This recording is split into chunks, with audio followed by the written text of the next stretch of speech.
ॐ स्थापकाय च धर्मस्य सर्वधर्मस्वरूपिणे अवतारवरिष्ठाय रामकृष्णाय ते नमः। ॐ तव कथामृतं तप्तजीवनं कविभिरीरितं कल्मषापहं श्रवणमङ्गलं श्रीमदाततं ভুবি গিনান্তি য়ে ভুরিদা জনাঃ। শ্রী শ্রী রামকৃষ্ণ কথামৃত শ্রীম কথিত। ঠাকুর শ্রী রামকৃষ্ণ দেবের বলা উপমা ও গল্প নিয়ে আমাদের এই আলোচনা।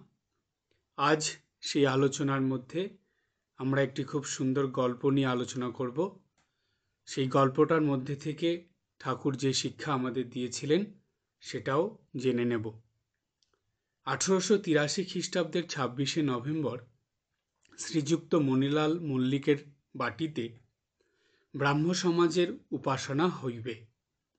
উপাসনার পূর্বে শ্রী রামকৃষ্ণ, শ্রীযুক্ত বিজয়কৃষ্ণ গোস্বামী ও অন্যান্য ব্রাহ্ম ভক্তদের সহিত সহাস্য বদনে আলাপ করিতেছেন। সমাজগৃহে আলো জ্বালা হইল। অনতি বিলম্বে উপাসনা আরম্ভ হইবে। উপাসনার পূর্বে ঠাকুর ভক্তদের সহিত কথা কহিতেছেন। বিজয় গোস্বামী সবে গয়া হইতে ফিরিয়াছেন। সেখানে অনেক দিন নির্জনে বাস ও সাধুসঙ্গ হইয়াছিল। এক্ষণে তিনি গৈরিক বসন পরিধান করিয়াছেন। অবস্থা ভারী সুন্দর, যেন সর্বদা অন্তর্মুখ। পরমহংসদেবের নিকট হেটমুখ হইয়া বসিয়া আছেন, যেন মগ্ন হইয়া কি ভাবিতেছেন। বিজয়কে দেখিতে দেখিতে পরমহংসদেব তাহাকে বলিলেন, বিজয়, তুমি কি বাসা পাকড়েছ? দেখো, দুজন সাধু ভ্রমণ করতে করতে একটি শহরে এসেছিল। একজন হাঁ করে শহরের বাজার, দোকান, বাড়ি দেখছিল। এমন সময় অপরটির সঙ্গে দেখা হলো। তখন সে সাধুটি বললে, তুমি হাঁ করে শহর দেখছ, তল্পিতল্পা কোথায়? তখন প্রথম সাধুটি বললে, আমি আগে বাসা পাকড়ে তল্পিতল্পা রেখে ঘরে চাবি দিয়ে নিশ্চিন্ত হয়ে বেরিয়েছি। এখন শহরে রং দেখে বেড়াচ্ছি। তাই তোমায় জিজ্ঞাসা করছি, তুমি কি বাসা পাকড়েছ? মাস্টার ইত্যাদির প্রতি দেখো, বিজয়ের এতদিন ফোয়ারা চাপা ছিল, এইবার খুলে গেছে। কথামৃত থেকে যতটুকু অংশ পড়া হলো, এর মধ্যে আমরা ঠাকুরের কথা পেলাম এবং তার সঙ্গে ঠাকুরের বলা ছোট্ট একটি গল্প পেলাম।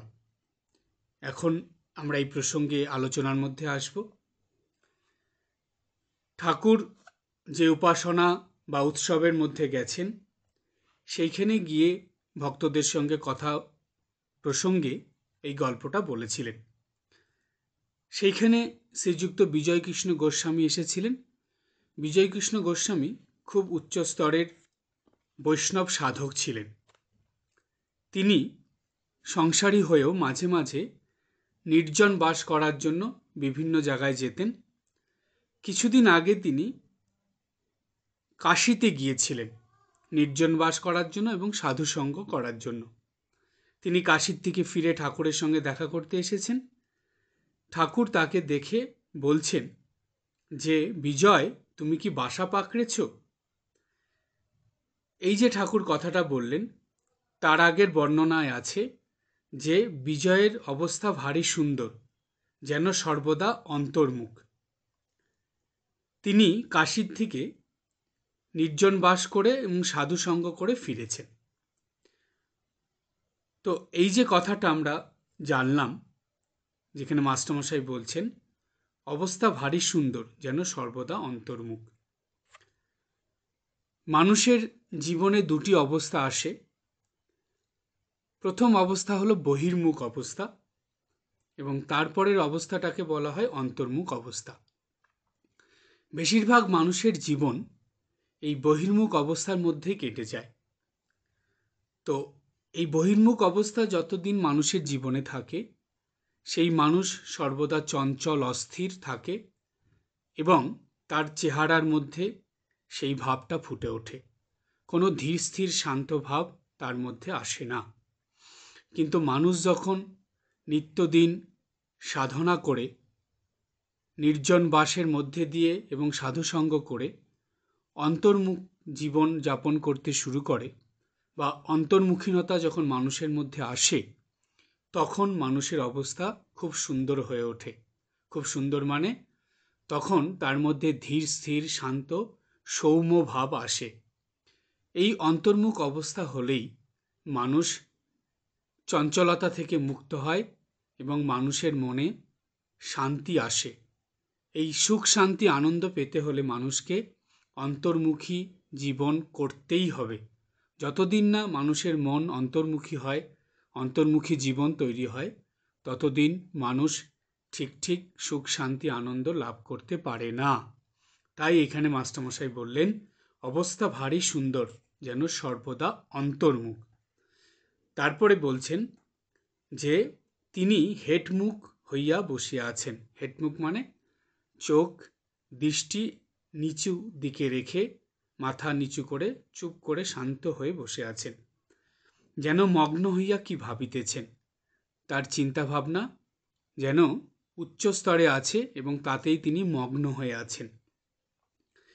বিজয়কে দেখিতে দেখিতে পরমহংসদেব তাহাকে বলিলেন, বিজয়, তুমি কি বাসা পাকড়েছ? কি সুন্দর কথা দেখুন। ঠাকুরের ছোট্ট ছোট্ট কথা, কিন্তু যেন আমাদের মনের খুব গভীরে স্পর্শ করে। ছোট্ট একটা কথা বললেন যে, বিজয়, তুমি কি বাসা পাকড়েছ? এই কথাটা খুব উচ্চ স্তরের কথা, কিন্তু যেহেতু সেখানে অনেক সংসারী মানুষরা ছিলেন, তারা এই এত উচ্চ স্তরের কথা বুঝতে পারবেন না।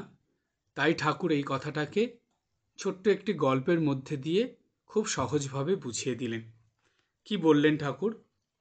ঠাকুর গল্পের মধ্যে বললেন যে, দেখো, দুজন সাধু ভ্রমণ করতে করতে একটি শহরে এসে পড়েছিল।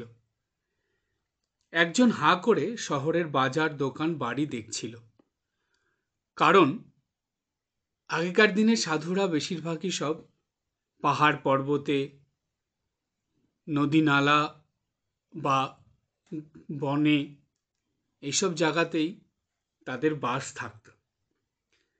তারা সেখানে গিয়েই বসবাস করত, এমনকি ওইভাবেই তারা জীবন কাটাতো। তো যখন তারা এই শহরে এসে গেছে, শহরের সব কিছু তাদের কাছে কেমন জানি নতুন লাগছে। তাই একজন সাধু, তিনি শহরের এই বাড়িঘর দোকান এগুলো দেখে ইনি ভাবছেন যে এইরকমও হয় নাকি। তার কাছে সব কিছু নতুন লাগছে, অবাক লাগছে।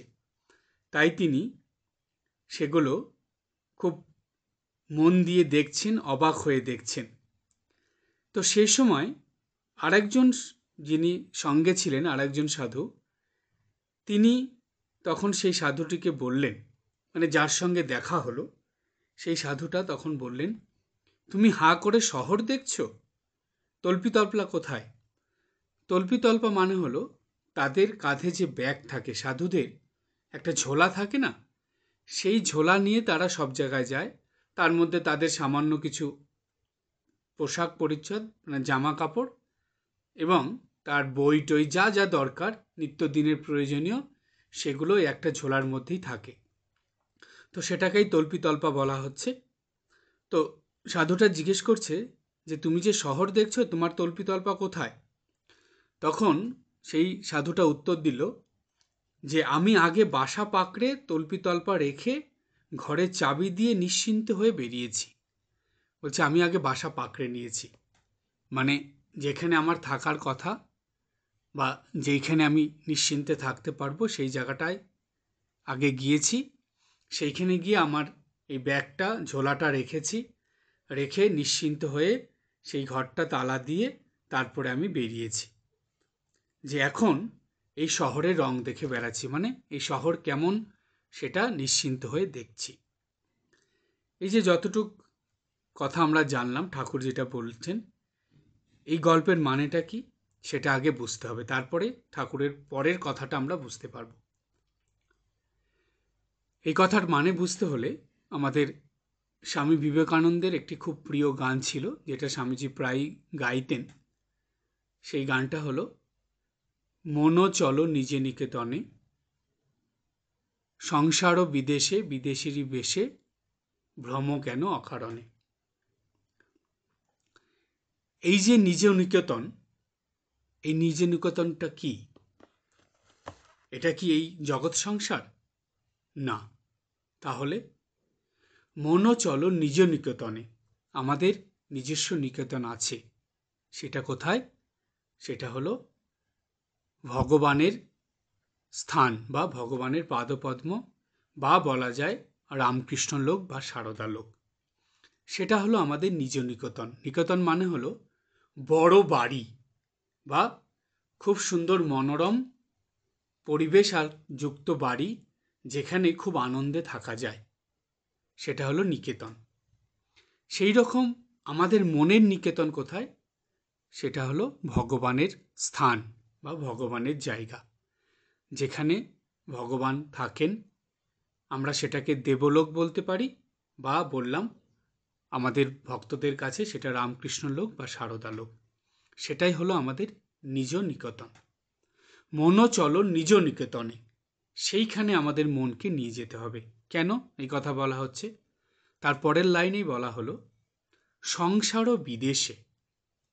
এই সংসার মানে জগৎ সংসার, এই মর্তলোক, এটা হলো আমাদের কাছে বিদেশ। এই সংসার ও বিদেশে বিদেশেরই বেশে। আমরা এখানে এসে যেভাবে বেশ ধারণ করে বা যেরকম বিষয় আশয়, টাকা পয়সা, বিষয় সম্পত্তি, এই এখানকার মানুষজনকে নিয়ে যেভাবে আমরা মোহমায়াতে মেতে আছি, যেভাবে আসক্ত হয়ে আছি, এই সংসার বিদেশে বিদেশিরই বেশে, মানে আমাদের নিজস্ব যে বেশ, সাধন ভজন করে যে ত্যাগের জীবন, সেই জীবন না কাটিয়ে আমরা ভোগের জীবন যাপন করছি। তাই সংসার ও বিদেশে বিদেশিরই বেশে, ভ্রম কেন অকারণে। আমরা অকারণে বিভিন্ন স্থানে বা এই বিষয় সম্পত্তির মধ্যে, বিভিন্ন লোভ লালসা প্রলোভনের মধ্যে ঘুরে বেড়াচ্ছি অকারণে, কারণ ছাড়া। এগুলো আমাদের জীবনকে কোনো গুরুত্বপূর্ণ অবস্থায় পৌঁছে দেবে না, ক্রমাগত জীবনকে খারাপের দিকে নিয়ে যাবে। আমাদের যে নিজস্ব নিকেতন, আমাদের যে দেবলোক, রামকৃষ্ণলোক বা সারদা লোক, সেইখানে পৌঁছে দেবে না। আমাদেরকে সেই সব স্থান থেকে বা নিজেদের নিকেতন থেকে অনেক দূরে সরিয়ে দেবে, আমাদের মনকে ক্রমাগত খারাপের দিকে নিয়ে যাবে। এই বিদেশের এই চাকচিক্য, এই বিষয় সম্পত্তি, এই ভোগ, এগুলোর মধ্যে আমরা এমনভাবে ডুবে আছি বা এমনভাবে ডুবে যাব যে আমরা নিজেদের নিকেতনের কথা একেবারে ভুলেই যাব বা একেবারে ভুলেই বসে থাকি। সুতরাং আমাদের মনকে এই বিদেশের, অর্থাৎ এই মর্তলোকের এই জগৎ সংসারের মধ্যে ভ্রমিত করে রাখলে হবে না। আমাদের নিত্যদিনের সাধনার দ্বারা সেই নিজ নিকেতনের দিকে মনকে নিয়ে যেতে হবে, অর্থাৎ বিষয়মুখী মনকে ঈশ্বরমুখী করে তুলতে হবে। তাই বলা হলো যে বহির্জগৎ হলো বিষয়মুখী আর অন্তর্জগৎ হলো ঈশ্বরমুখী। তাই বহির্মুখী মনকে অন্তর্মুখী করতেই হবে। তারপরেই ঠাকুর বলছেন, তাই তোমায় জিজ্ঞাসা করছি, অর্থাৎ বিজয়কে জিজ্ঞেস করছেন ঠাকুর, তুমি কি বাসা পাকড়েছ? অর্থাৎ তুমি কি বহির্মুখী মনটাকে অন্তর্মুখী করতে পেরেছ, বা বহির্জগৎ থেকে মনকে তুলে অন্তর্জগতের মধ্যে প্রবেশ করিয়েছ? এটা ঠাকুর জিজ্ঞেস করলেন। কিন্তু ঠাকুর বুঝতে পারলেন যে বিজয়ের সেটা হয়েছে। বিজয় এই সংসার থেকে, এই বিষয় আশয় ভোগ বাসনার থেকে বহির্মুখী মনকে অন্তর্মুখী করতে পেরেছে। সাধন ভজনের দ্বারা, নির্জন বাসের দ্বারা, সাধুসঙ্গের দ্বারা সে বিষয়মুখী মনকে ঈশ্বরমুখী করতে পেরেছে, অন্তর্জগতে ডুব দিতে পেরেছে, অন্তর্জগতে প্রবেশ করতে পেরেছে। তারপরেই ঠাকুর অন্য সব ভক্তদের দিকে তাকিয়ে বলছেন, দেখো বিজয়ের এতদিন ফোয়ারা চাপা ছিল। বিজয়ের মধ্যে ফোয়ারা চাপা ছিল মানে জল কি হয়, আমাদের এই মর্ত্যলোকের এমন অনেক স্থান আছে যেখানে জল আছে কিন্তু সেটা বেরোয় না, কেন? উপরে আবরণ থাকে। সেই আবরণটাকে সরিয়ে দিলে ফোয়ারার আকারে মানে খুব তীব্র গতিতে জল বাইরে বেরিয়ে আসে। ঠিক তেমনি মানুষের মনে এই ভক্তিরূপ বা সাধন ভজন করার ফোয়ারা চাপা পড়ে আছে। কিসে চাপা পড়ে আছে? এই ভোগ বাসনা, লোভ লালসা, মোহ মায়া, কামনা বাসনার মধ্যে দিয়ে এই যে সাধন ভজনের যে ফোয়ারা বা অন্তর্মুখী জীবন হওয়ার যে রাস্তা, সেটা বন্ধ হয়ে আছে। এইবার মানুষ যখনই মনকে ধীরে ধীরে সাধনার মধ্যে ডুবিয়ে দেয়, নিত্যদিনে সাধনা তারা ঠিকভাবে করে, গুরুবাক্য পালন করে চলে, নির্জন বাস করে এবং সাধুসঙ্গ করে, তখনই ধীরে ধীরে তার মনের ওই যে ভক্তিরূপ ফোয়ারা চাপা পড়ে আছে সেটা আস্তে আস্তে সরতে থাকে। সরতে সরতে সেটা যখন সম্পূর্ণ সরে যায় তখনই সেটা সেই ভক্তিরূপ ফোয়ারাটা বেরিয়ে আসে, অর্থাৎ অন্তর্মুখী জীবন হওয়ার রাস্তাটা পরিষ্কার হয়ে যায়। সেই রাস্তা যে এতদিন বন্ধ ছিল সেটা খুলে যায়। তখন কি হয়? ঠাকুর বলছেন বিজয়ের এতদিন ফোয়ারা চাপা ছিল, এইবার খুলে গেছে। তখন সেই ফোয়ারার মুখটা খুলে যায়, অর্থাৎ রাস্তাটা বন্ধ ছিল সেটা খুলে যায়। বহির্মুখী মন অন্তর্মুখী হওয়ার বা বহির্জগৎ থেকে মনটা অন্তর্জগতে যাওয়ার রাস্তাটা পেয়ে যায়, সেই রাস্তার বাধাটা তার সরে যায়, তখন সে সেই রাস্তা ধরে ক্রমাগত অন্তর্মুখী হয়ে যায়। আর যতদিন না মানুষ এই বহির্মুখী মনকে অন্তর্মুখী করতে পারে, যতদিন না মানুষ অন্তর্জগতে ডুব দিতে পারে, ততদিন মানুষের এই সাধন জীবনে কোনো দিন উন্নতি হয় না। যত সাধন ভজনে উন্নতি করতে হয় তত কিন্তু মানুষকে অন্তর্জগতের মধ্যে ডুব দিতে হয়। আর এই অন্তর্মুখী মন হলেই, অন্তর্মুখী জীবন হলেই তবেই মানুষ ঈশ্বরের সাধনা আরাধনা করতে করতে ঈশ্বর লাভ করতে পারে। আর এর জন্য মাঝে মাঝে নির্জন বাস আর অবশ্যই সাধুসঙ্গ দরকার। এটা ঠাকুর এই কথার দ্বারা বুঝিয়ে দিলেন। ঠাকুরের একটা খুবই প্রিয় গান ছিল যেটা ঠাকুর প্রায়ই করতেন। গানটা হলো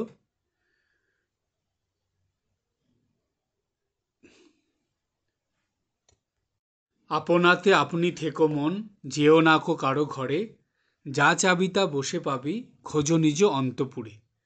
এই অন্তপুরের মানেই হলো অন্তর্জগৎ।